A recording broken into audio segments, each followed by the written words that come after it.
ബലാത്സംഗ കേസിൽ രാഹുൽ മാങ്കൂട്ടത്തിൽ എംഎൽഎയുടെ അറസ്റ്റ് തടഞ്ഞ ഹൈക്കോടതി. ഈ മാസം 15-ാം തീയതി വരെ അറസ്റ്റ് ചെയ്യരുത് എന്നാണ് നിർദ്ദേശം. രാഹുലിന്റെ മുൻകൂർ ജാമ്യാപേക്ഷ 15-ാം തീയതി വീണ്ടും പരിഗണിക്കും.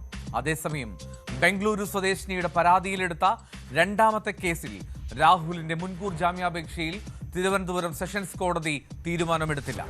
ജാമ്യാപേക്ഷ തിങ്കളാഴ്ചത്തേക്ക് മാറ്റിയ കോടതി രാഹുലിന്റെ അറസ്റ്റ് തടഞ്ഞില്ല എന്നതും നിർണായകമാണ്. ഈ കേസിൽ മൊഴി രേഖപ്പെടുത്തുന്നതുവരെ അറസ്റ്റ് നടപടികൾ ഉണ്ടാകില്ല എന്നാണ് വിവരം. അതേസമയം രാഹുൽ ഒളിവിൽ തുടരുകയാണ്.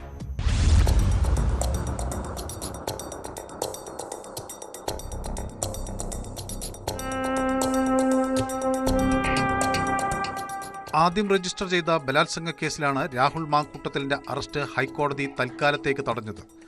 വിശദമായ വാദം കേട്ട ശേഷം തീരുമാനിക്കാമെന്ന് വ്യക്തമാക്കിയ കോടതി ഈ മാസം 15-ലേക്ക് കേസ് മാറ്റി. വിശദമായ വാദം കേൾക്കണമെന്നും അറസ്റ്റ് തടയരുതെന്നും പ്രോസിക്യൂഷൻ ആവശ്യപ്പെട്ടെങ്കിലും കോടതി പരിഗണിച്ചില്ല. പരാതി നൽകാനുണ്ടായ കാലതാമസം, പരാതി നേരിട്ട് മുഖ്യമന്ത്രിക്ക് നൽകിയത് രാഷ്ട്രീയ പ്രേരിതമാണ് തുടങ്ങിയ ആരോപണങ്ങൾ ഉന്നയിച്ചാണ് രാഹുൽ മാങ്കൂട്ടത്തിൽ ഹൈക്കോടതിയെ സമീപിച്ചത്.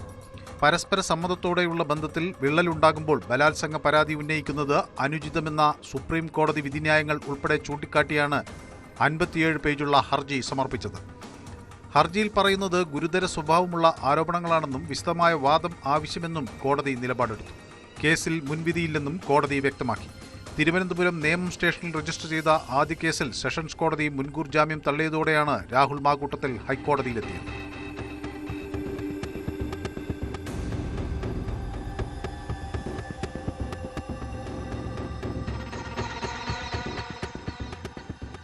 ഹൈക്കോടതി തീരുമാനം പുറത്തുവന്നതിനു പിന്നാലെയാണ് രണ്ടു കേസിലും രാഹുൽ മുൻകൂർ ജാമ്യാപേക്ഷ നൽകിയത്. ബംഗളൂരുവിൽ താമസമാക്കിയ 23 വയസ്സുകാരി നൽകിയ പരാതിയിൽ എടുത്ത ഈ കേസിൽ രാഹുലിന്റെ ജാമ്യാപേക്ഷ സെഷൻസ് കോടതി തിങ്കളാഴ്ച പരിഗണിക്കും. കേസിൽ രാഹുലിന്റെ അറസ്റ്റ് കോടതി തടഞ്ഞില്ല. കേസിൽ വിശദമായ പോലീസ് റിപ്പോർട്ട് തിങ്കളാഴ്ച സമർപ്പിക്കണമെന്ന് കോടതി പ്രോസിക്യൂഷനോട് നിർദ്ദേശിച്ചു. ആദ്യ കേസിൽ ഹൈക്കോടതി മുൻകൂർ ജാമ്യം അനുവദിച്ചത് പ്രതിഭാഗം അഭിഭാഷകൻ ചൂണ്ടിക്കാട്ടി. രണ്ടാമത്തെ കേസും രാഷ്ട്രീയ പ്രേരിതമാണ് എന്നാണ് അഭിഭാഷകൻ വാദിച്ചത്. എന്നാൽ കേസിൽ അന്വേഷണം പുരോഗമിക്കുകയാണെന്നും അതുകൊണ്ട് ജാമ്യം അനുവദിക്കരുതെന്നും പ്രോസിക്യൂഷൻ വാദിച്ചു. ഈ കേസിൽ യുവതിയുടെ മൊഴി രേഖപ്പെടുത്താൻ ഇതുവരെ പോലീസിനായിട്ടില്ല. മൊഴി രേഖപ്പെടുത്തുന്നതുവരെ അറസ്റ്റ് നടപടികൾ ഉണ്ടാകില്ല എന്നാണ് വിവരം. അതേസമയം 10 ദിവസമായിട്ടും രാഹുലിനെ അറസ്റ്റ് ചെയ്യാൻ കഴിയാതിരുന്നതോടെ പോലീസിനെതിരെയുള്ള വിമർശനം ശക്തമാവുകയാണ്. പോലീസിന്റെ നീക്കങ്ങൾ രാഹുലിന് ചോർത്തിക്കിട്ടിയതായാണ് വിവരം. മൈസൂരുവിലും ബംഗളൂരുവിലുമായാണ് രാഹുൽ ഒളിവിൽ കഴിഞ്ഞിരുന്നത്. അതിനിടെ രാഹുൽ മാങ്കൂട്ടത്തിനെതിരെ പരാതി നൽകിയ യുവതിക്കെതിരെ സൈബർ ആക്രമണം തുടരുകയാണ്. അരിസ്റ്റോ ഷാജി എന്ന FB പേജിലൂടെയാണ് പരാതിക്കാരിക്കെതിരായ അധിക്ഷേപ പോസ്റ്റ് പ്രചരിക്കുന്നത്. സൈബർ ആക്രമണത്തിൽ കർശന നടപടി ഉണ്ടാകുമെന്ന് സൈബർ ക്രൈം പോലീസ് മുന്നറിയിപ്പ് നൽകി.